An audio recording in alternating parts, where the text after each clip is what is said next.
নমস্কার বন্ধুরা, আজকে একটা কথা বলবো।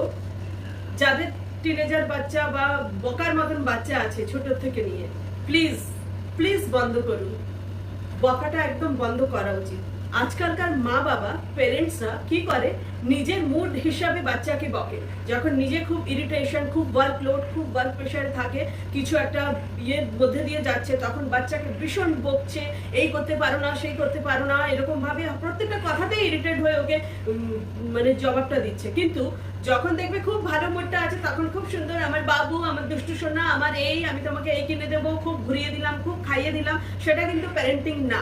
নিজের মুড হিসাবে প্লিজ কোনো বাচ্চাকে এরকম করবেন না, করো না প্লিজ। কেন কি, ওদেরকে অ্যাপ্রিসিয়েশন চাই। ওদের আজকাল তো লোকে অ্যাপ্রিসিয়েশনই করে না, না টিচার্সরা করে, ওদের কাছেও অত সময় নেই। তো সেটা তো আমরাই করবো আমাদের বাচ্চাকে। না একটা অ্যাপ্রিসিয়েশনে দেখবে নিজের বাচ্চা কতটা সফলতার দিকে চলে যাবে।